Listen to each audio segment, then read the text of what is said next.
Dulu aku sering ngalamin yang namanya yo-yo diet. Aku pikir aku gagal cuma karena nggak bisa mengontrol nafsu makan aja. Tapi ternyata itu karena nggak ada yang ngasih tahu kalau ternyata sel lemak itu ternyata punya ingatan sendiri dan mereka itu pendendam. Hati-hati, kalau kamu terus melakukan kebiasaan ini saat diet, kamu justru sedang memperkuat memori lemak yang bakal bikin kamu susah kurus buat selamanya. Hai temans, jumpa lagi di channel Latah Latih Karapai. Pada video kali ini kita akan bahas salah satu penyebab yang jarang dibicarakan orang, soal kenapa rata-rata kita cenderung kembali ke berat badan awal setelah sukses menurunkannya. Simak sampai habis ya. Istilah fat memory atau memori lemak sebenarnya merujuk pada fenomena biologis di mana tubuh cenderung mengingat berat badan tertinggi yang pernah dicapai dan berusaha keras untuk kembali ke titik tersebut. Dalam dunia medis, konsep ini sering dikaitkan dengan set point theory dan adaptasi metabolik. Secara biologis, fat memory melibatkan dua komponen utama dalam tubuh, yaitu sel lemak atau adiposit dan otak atau hipotalamus. Saat berat badan naik secara signifikan, tubuh memproduksi sel lemak baru. Masalahnya, sel lemak ini bisa mengecil saat kita diet, tetapi mereka jarang sekali hilang secara permanen. Mereka tetap ada di sana, menunggu untuk diisi kembali. Sel lemak memproduksi hormon leptin yang memberitahu otak berapa banyak cadangan energi yang kita miliki. Saat lemak menyusut, kadar leptin turun drastis. Otak menangkap ini sebagai sinyal kelaparan dan memicu mode bertahan hidup. Ini alasan mengapa menurunkan berat badan seringkali terasa seperti mendaki gunung yang sangat terjal. Ketika kamu mencoba turun di bawah set point atau memori lemak kamu, tubuh akan menurunkan laju metabolisme basal atau BMR. Tubuh menjadi jauh lebih efisien dalam menggunakan energi, yang artinya kamu membakar lebih sedikit kalori untuk aktivitas yang sama dibandingkan sebelumnya. Di sisi lain, fat memory juga memicu perubahan hormonal. Ghrelin atau hormon lapar meningkat tajam, membuat kamu terus-menerus memikirkan makanan. Leptin atau hormon kenyang menurun, sehingga kamu sulit merasa puas meski sudah makan dalam porsi normal. Jika seseorang turun berat badan secara sangat cepat, diet ekstrim, sel lemak yang mengecil namun tetap ada ini akan mengirimkan sinyal kuat ke otak untuk segera mengisi tangki yang kosong. Inilah yang menyebabkan berat badan sering kembali naik lebih cepat dari saat turunnya. Kabar baiknya, memori ini tidak bersifat permanen selamanya, namun memerlukan waktu yang lama untuk berubah. Catatan penting, fat memory bukan berarti kamu tidak bisa kurus.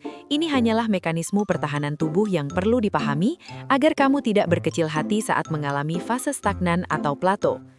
Berikut adalah solusi strategis untuk menipu dan mengatasi dampak negatif dari memori lemak tersebut.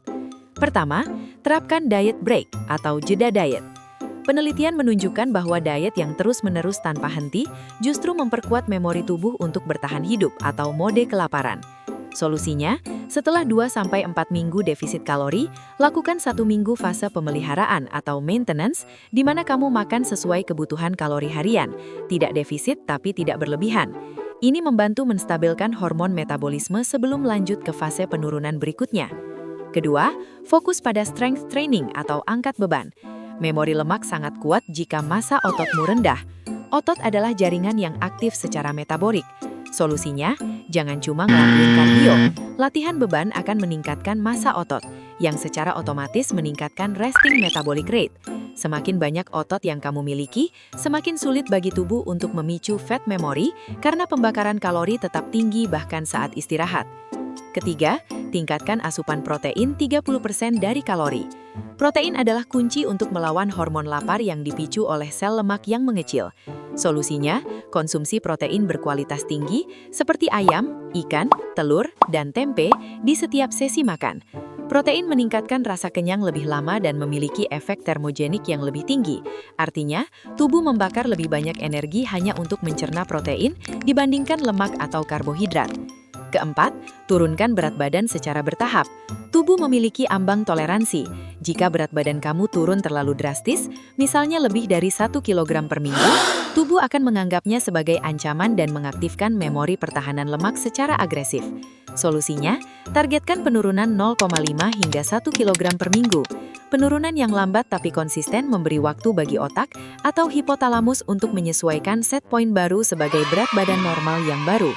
Kelima, kelola stres dan tidur. Stres meningkatkan hormon kortisol, yang merupakan sahabat karib dari penyimpanan lemak perut. Kurang tidur juga menurunkan sensitivitas insulin. Solusinya, tidur 7-8 jam sehari.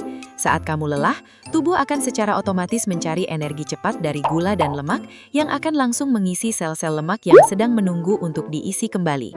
Keenam, hindari makanan hyperpalatable atau sangat lezat dan olahan.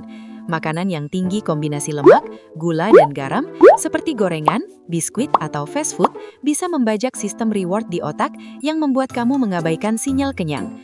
Solusinya, fokus pada whole foods atau makanan utuh. Makanan ini tidak memicu lonjakan dopamin yang berlebihan, sehingga lebih mudah buat kamu untuk berhenti makan sebelum kekenyangan. Konsistensi adalah kunci. Penelitian menunjukkan bahwa dibutuhkan waktu sekitar 6 hingga 12 bulan menjaga berat badan baru agar otak mulai menerima angka tersebut sebagai set point yang baru. Kesimpulannya, fat memory itu emang nyata, tapi itu bukan hukuman mati buat progres dietmu. Kuncinya bukan cuma sekedar menurunkan berat badan, tapi bagaimana cara mempertahankannya cukup lama sampai sel lemakmu lupa dengan ukuran lamanya. Kalau kamu suka dengan video ini, silahkan tekan tombol like dan share, dan juga subscribe kalau kamu nggak mau ketinggalan video pembahasan seputar fakta-fakta diet selanjutnya. Kamu juga bisa share pengalaman dan tantangan terbesar yang kamu alami saat melakukan diet. Semoga di video selanjutnya kita bisa breakdown dan bahas sama-sama. Sampai ketemu lagi di video selanjutnya. Bye!